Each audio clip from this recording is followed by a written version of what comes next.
రాష్ట్రంలో సూపర్ సిక్స్లో భాగంగా మరో సంక్షేమ పథకానికి కూటమి ప్రభుత్వం అడుగులేస్తుంది.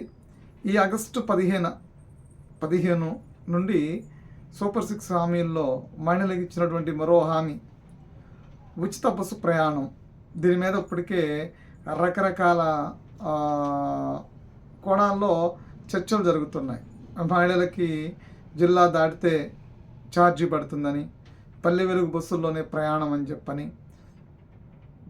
సూపర్ అల్ట్రా బస్సులు కానీ సిటీ బస్సులు సర్వీసులు కానీ ఉండవని, తర్వాత ఆ జిల్లా లిమిట్స్లోనే తిరగాలంటూ వాటి కోసం కొన్ని రిజర్వేషన్లో నియమించారు, కొంచెం ఏజ్ల వారికి. ఇట్లా రకరకాల డిఫరెంట్ డెఫినేషన్స్ ఇవన్నీ కూడా ఇప్పటివరకు కూడా మాట్లాడుతూ వచ్చారు. డిఫరెంట్ అంశాలు ఎవరికి తోసింది వాళ్ళు వాళ్ళ ఊహాగానాలని వాళ్ళు వ్యక్తపరుస్తూ వచ్చారు.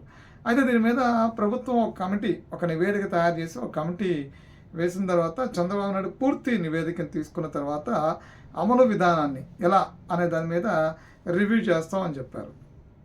సో దానికి సంబంధించి రివ్యూను కూడా చేశారు ఈ మధ్యకాలంలో. ఆ రివ్యూలో ఎలాంటి అంటే మహిళలకి ఎక్కడి నుంచి ఎలా ప్రయాణం చేయొచ్చు ఏంటి అనే దాని మీద ఈరోజు దాని మీద కొన్ని క్లారిటీస్ కూడా ఇస్తూ ప్రభుత్వం అఫీషియల్గా అనౌన్స్మెంట్ చేసింది. దీనికి సంబంధించి ఆ శాఖ ముఖ్యమంత్రి కూడా ఆ శాఖ మంత్రి కూడా దానికి సంబంధించి పూర్తి దీన్ని ప్రజలకి చెప్పేదానికి, అంటే ప్రజలకు అర్థమయ్యే విధంగా కూడా మీడియా సమావేశం ద్వారా దాన్ని చెప్పడం జరిగింది. అంటే ఎక్కడి నుంచి ఎక్కడి వరకు ప్రయాణం, అంటే మహిళల్లో ఉన్నటువంటి ఈ అంశాలు క్లారిటీస్ ఇస్తూ కూడా 15వ తారీఖు నుంచి ఉదయం నుంచి మహిళలందరూ కూడా ఉచిత బస్సు ప్రయాణం చేసేదానికి, ఆగస్టు 15 నుంచి మహిళలకు ఉచిత బస్సు ప్రయాణం, స్త్రీ శక్తి పథకం హైలైట్స్లోని కొన్ని అంశాలను చూస్తే ఆంధ్రప్రదేశ్ రాష్ట్రంలో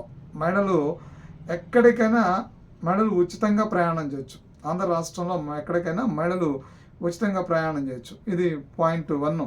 అంటే దీని మీద చాలా ఉన్నాయి. అంటే మహిళలు ఎక్కడికైనా ప్రయాణం చేయొచ్చు ఉచితంగా, రాష్ట్రం మొత్తమా జిల్లాల వారికి కానీ దాని మీద నిన్నటి వరకు ఒక చర్చ నడిచింది. సో దానికి క్లారిటీ ఇచ్చారు. తర్వాత ఏ బస్సులు వెళ్ళొచ్చు అనేది పాయింట్ 2 కింద చూస్తే Palle Velugu, ultra Palle Velugu, express, metro express, city, ordinary బస్సుల్లో ఉచిత ప్రయాణం. మళ్ళీసారి పల్లె వెలుగు, అల్ట్రా పల్లె వెలుగు, ఎక్స్ప్రెస్, తర్వాత మెట్రో సిటీస్కి వచ్చేపాటికి మెట్రో ఎక్స్ప్రెస్, మనకి విజయవాడ లాంటి కార్పొరేట్ సిటీస్లో మెట్రో ఎక్స్ప్రెస్, తర్వాత సిటీ ఆర్డినరీ బస్సులు, సిటీ బస్సులోనే ఆర్డినరీ బస్సులు ఉంటాయి కదా, ఆర్డినరీ బస్సులో ఉచిత ప్రయాణం చేయొచ్చు. తర్వాత దీనికోసం సంబంధించి పాయింట్ నెంబర్ 3 మనం చూస్తే దీనికోసం సంబంధించి 6,700 బస్సుల్లో మహిళలకు ఉచిత ప్రయాణం అమలు. రాష్ట్ర వ్యాప్తంగా కూడా 6,700 బస్సులు ఇస్తున్నారు. ఈ బస్సుల్లో మహిళలకు ఉచితంగా ప్రయాణం చేయవచ్చు. సరే, ఉచిత బస్సులు ఖాళీ లేని పక్షంలో వాళ్ళకి కేటాయించినటువంటి బస్సులు ఏవైతే ఉన్నాయో మిగిలిన బస్సులు మామూలుగా జనరల్గా రూట్ సర్వీసెస్ ఉంటాయి కదా, ఇక అందులో అయితే కనుక వాళ్ళు మళ్ళీ ఛార్జ్ పే చేయాల్సి ఉంటుంది. తర్వాత ఉచిత ప్రయాణం కోసం 1,950 కోట్లు వ్యయం ఖర్చు పెట్టింది ఇప్పటివరకు ప్రభుత్వం. తర్వాత ఖర్చు పెడుతూ ఉంది. మహిళలు ఇందులో పాయింట్ నెంబర్ 4 మనం చూస్తే మహిళలు Aadhaar, voter ID, ration card ఏదో ఒకటి చూపించాలి కంపల్సరీ కూడా.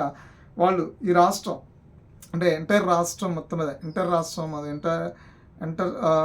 మొత్తం మీద వాళ్ళు ఈ బస్సులో ప్రయాణం చేయొచ్చు, ఈ ఉచిత బస్సు ప్రయాణం చేయొచ్చు. ఈ ప్రయాణం కూడా మనకి ఇప్పుడు ఒక ప్రాంతం నుంచి, ఒక ఊరు నుంచి ఇంకో ఊరు వెళ్ళాలంటే అంటే ఎక్కడి నుంచైనా సరే వాళ్ళు ఉన్న కాడ నుంచి ఆ రాష్ట్రం మొత్తం మీద, ఆంధ్రప్రదేశ్ రాష్ట్రం మొత్తం మీద ఎక్కడికైనా సరే ఉచితంగా బస్సు ప్రయాణం చేయొచ్చు. కానీ Palle Velugu, ultra Palle Velugu, express, metro express, city ordinary బస్సులో ఉచిత ప్రయాణం.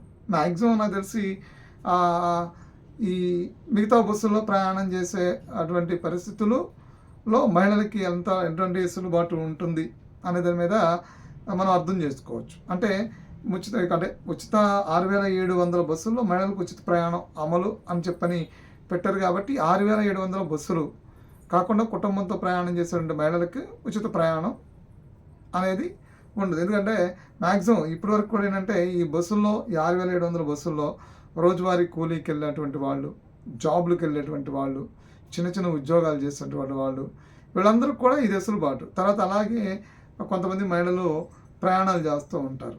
ఇది ఏదో ఫంక్షన్‌లని అటని ఇటని ప్రయాణం చేస్తుంటారు. కాబట్టి ఓన్లీ మహిళలు మాత్రమే వెళ్ళేటప్పుడు మాత్రం వాళ్ళకి అద్భుతంగా ఇది ఉపయోగపడుతుంది. సో, దీన్ని ఎలాంటి ఇన్‌స్ట్రక్షన్స్ పెట్టలేదు. అంటే 6,700 కొత్త బస్సులనేశారు. ఈ 6,700 బస్సుల్లోనూ మహిళలకు ఉచిత బస్సు ప్రయాణం సౌకర్యం కల్పించారు. అది కూడా వాళ్ళు ప్రయాణం చేసేటప్పుడు voter ID, ration card, Aadhaar card ఈ మూడిట్లో ఏదో ఒకటి వాళ్ళ దగ్గర ఉండాలి. తర్వాత ఆంధ్రప్రదేశ్ రాష్ట్రంలో ఎక్కడికైనా మహిళలు ఉచితంగా ప్రయాణం చేయొచ్చు. మహిళలు ఉచితంగా ప్రయాణించు అంటే మహిళలకు కేటాయించినటువంటి పథకం కాబట్టి మహిళలు ఉచితంగా ప్రయాణం చేయొచ్చు. దీనిలో మంత్రి కూడా మాట్లాడినట్టున్నారు.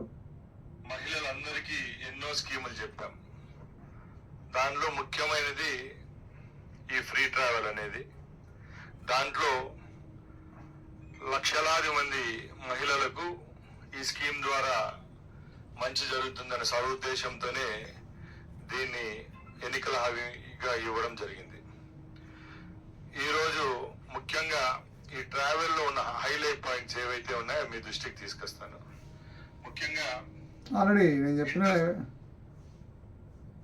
చెప్పిన పాయింట్సే 100కు 74% బస్సులు ఏవైతే ఉన్నాయో ఆ కేటగిరీలు Palle Velugu, ultra Palle Velugu, intercity, express, ultra express ఈ 5 కేటగిరీల్లో కూడా ఈ సౌకర్యం కల్పిస్తామని సగౌరవంగా మీకు తెలియజేసుకుంటున్నాం.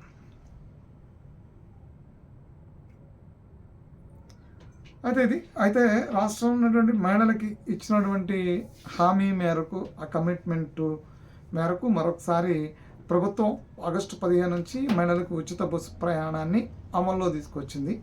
సో, ఈ ప్రయాణం ద్వారా ఇప్పటివరకు ఉన్నటువంటి చాలామందిలో ఉన్నటువంటి అంశాలు ఏంటి అంటే, ఎలా ప్రయాణం జిల్లాల వారీగాన, ఏ బస్సులో ప్రయాణం చేయాలి, అన్ని బస్సులు ప్రయాణానికి అవకాశం కల్పిస్తారా లేదనే దాని మీద ఉండేది. సో, కానీ అన్ని బస్సులకి ప్రయాణం కల్పిస్తూ అవకాశాన్ని మరొకసారి ప్రభుత్వం ఇచ్చింది. అయితే మహిళలకి సాధికారత లక్ష్యంగా కూటమి ప్రభుత్వం అడుగులేస్తున్న నేపథ్యంలో మహిళలకు ఇచ్చినటువంటి స్త్రీశక్తి హామీలు పథకంలో ఏదో సూపర్ 6 కావచ్చు, స్త్రీశక్తి హామీలో భాగంగా కావచ్చు, ఈ మహిళలకు ఉచిత బస్సు ప్రయాణాన్ని కూడా అమల్లో తీసుకొచ్చారు. ఇప్పటికీ మనం చూసాము స్త్రీనిధి అనేది ఒకటి మినహాయించి మిగిలినటువంటి అన్నీ కూడా ఇప్పటివరకు కూటమి ప్రభుత్వం అమలు చేసినటువంటి పరిస్థితి కనిపిస్తుంది.